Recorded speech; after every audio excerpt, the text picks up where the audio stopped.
അപ്പോൾ നമുക്ക് അടുത്ത വാർത്തയിലേക്ക് വന്നാൽ ചൂരൽമല മുണ്ടക്കൈ പുനരധിവാസത്തിനുള്ള രണ്ടാം ഘട്ട കരട് പട്ടികയായി 81 കുടുംബങ്ങളാണ് പട്ടികയിലുള്ളത്. ഇതോടെ ടൗൺഷിപ്പിനുള്ള പട്ടികയിൽ ഉൾപ്പെട്ട കുടുംബങ്ങളുടെ എണ്ണം 323ആയി. പുനരധിവാസം വൈകുന്നതിൽ ദുരിതബാധിതർ പ്രക്ഷോഭം കടുപ്പിച്ചതിന് പിന്നാലെയാണ് പട്ടിക പുറത്തുവിട്ടത്. ഇന്ന് ചൂരൽമലയിൽ കുടിൽ കെട്ടി സമരം നടക്കും. വി എസ് രഞ്ജിത്ത് നമുക്കൊപ്പം ചേരുന്നു. Good morning V S Ranjith. Good morning. എന്തുണ്ട് ഞായറാഴ്ച അവിടെ കോഴിക്കോടൊക്കെ കാലാവസ്ഥയൊക്കെ എങ്ങനെയുണ്ട്? കഴിഞ്ഞ ദിവസമൊക്കെ ഭയങ്കര ചൂടാണെന്ന് നമ്മുടെ അഭിലാഷ് പറയുന്നുണ്ടായിരുന്നു.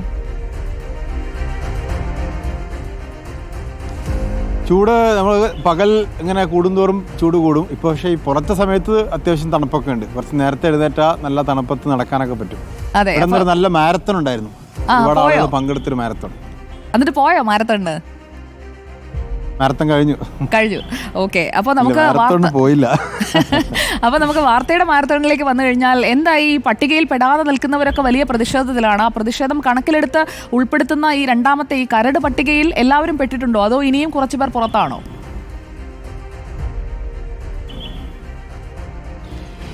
സുജ, ഈ രണ്ടാം ഘട്ട പട്ടിക എന്ന് പറയുന്നത് വീടുകൾ പൂർണ്ണമായും നഷ്ടപ്പെട്ടിട്ടില്ല എങ്കിൽ കൂടി ദുരന്തത്തിൽപ്പെട്ടവരാണ്. ആദ്യഘട്ട പട്ടികയിൽപ്പെട്ട 247 പേരെന്ന് പറയുന്നത് പൂർണ്ണമായും വീട് നഷ്ടപ്പെട്ട് ആ നഷ്ടപ്പെട്ട വീടുകൾ ദുരന്ത മേഖലയിലുള്ള ആളുകളായിരുന്നു. രണ്ടാം ഘട്ട പട്ടിക എന്ന് പറയുന്നത് ജോൺ മത്തായ റിപ്പോർട്ടിൻ്റെ അടിസ്ഥാനത്തിൽ ആ മേഖലയിൽ പൂർണ്ണമായി വീട് നഷ്ടപ്പെട്ടവരല്ല, എന്നാൽ വാസയോഗ്യമല്ലാത്ത വീടുകളുള്ള ആളുകളുടെ പട്ടികയാണ്. അവിടെ ഇനി താമസിക്കാൻ പറ്റില്ല എന്ന ഘട്ടത്തിലുള്ള വീടുകളുള്ള ആളുകളുടെ പട്ടികയാണ്. ആ പട്ടികയിൽ 81 പേരുണ്ട്. 10, 11, 12 വാർഡുകളിലായി. 10ാമത്തെ വാർഡിലാണ് 49 പേരുള്ളത്. 11ാമത്തെ വാർഡിൽ 29 പേരും 12ാമത്തെ വാർഡിൽ 10 പേരാണുള്ളത് എന്നാണ് മനസ്സിലാക്കുന്നത്. അങ്ങനെ ഇപ്പോൾ ടോട്ടൽ, അതായത് ആദ്യത്തെ പട്ടികയിൽ 247ഉം ഇപ്പോഴത്തെ 81 അടക്കം 323 പേരുടെ പട്ടികയാണ് ഇപ്പോൾ 2 ഘട്ടങ്ങളായുള്ളത്. ഇനിയൊരു പട്ടിക കൂടി വരാനുണ്ട്. അത് 3ാം ഘട്ട പട്ടികയാണ്. ആ 3ാം ഘട്ട പട്ടികയിൽ ഉൾപ്പെടുത്താൻ ഉദ്ദേശിക്കുന്നത്, അതായത് ആ മേഖലയിൽ ഒറ്റപ്പെട്ടു പോയ അട്ടമുടി ഭാഗത്ത് അല്ലെങ്കിൽ അതിന് മുകളിലേക്ക് ഒക്കെ പുഞ്ചിരിമറ്റത്തൊക്കെ ഒറ്റപ്പെട്ടു പോയ കുടുംബങ്ങളുണ്ട്. ആ വീടുകൾ പൂർണ്ണമായി നശിച്ചു പോയിട്ടില്ല. പക്ഷേ ഈ പ്രദേശത്ത് നിന്ന് കയറി വേണം അങ്ങോട്ടെത്താൻ. അവിടെ ഒറ്റപ്പെട്ടു പോയി വൈദ്യുതി ഒന്നും ഇല്ലാത്ത ആ പ്രദേശത്ത് ഇനി ജീവിക്കാൻ സാധിക്കില്ല എന്ന് കണ്ടിട്ടുള്ള ആളുകളെ ഉൾപ്പെടുത്തിയുള്ള ഒരു 3ാം ഘട്ട പട്ടിക കൂടി വരാനുണ്ട്. പക്ഷേ ഈ പട്ടിക വന്നുകൊണ്ട് മാത്രം കാര്യമില്ല. ഇപ്പോൾ ആദ്യത്തെ പട്ടികയിൽ 247 പേരും ഈ പട്ടികയിൽ 81 പേരും ഉണ്ടെങ്കിലും ഈ പട്ടികയിലൊക്കെ ഉൾപ്പെടാത്ത ആളുകളുണ്ട്. അവർ സമരത്തിനൊരുങ്ങുന്നു.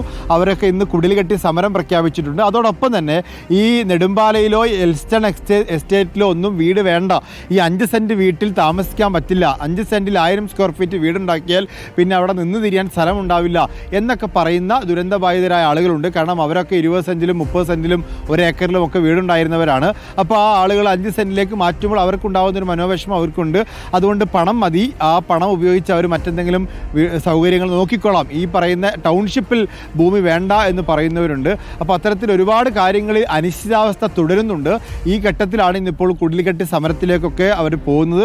ഈ സമരം പ്രഖ്യാപിച്ച അന്ന് തന്നെ ഒരു 2ാം ഘട്ട പട്ടിക പ്രഖ്യാപിച്ച് ആളുകളുടെ ഒരു ആത്മരോഷത്തെ കുറച്ചൊന്ന് കുറയ്ക്കാൻ വേണ്ടിയുള്ള ശ്രമമാണ് സർക്കാരിൻ്റെ ഭാഗത്തുനിന്ന് ഇപ്പോഴുണ്ടായിരിക്കുന്നത്. ഓക്കെ, എന്തായാലും 2ാം ഘട്ട കരട് പട്ടിക ആയിരിക്കുന്നു. അവർക്ക് കുറച്ചെങ്കിലും ഒരു ആശ്വാസമാകും. എന്നാൽ അതൊരു ശാശ്വത പരിഹാരമല്ല. പൂർണ്ണമായും പുനരധിവാസം നടപ്പാക്കുന്നതിലേക്ക് വേഗത്തിലെത്തട്ടെ. Thank you Ranjith. ഇന്നത്തെ ദിവസം ഉഷാറാവട്ടെ.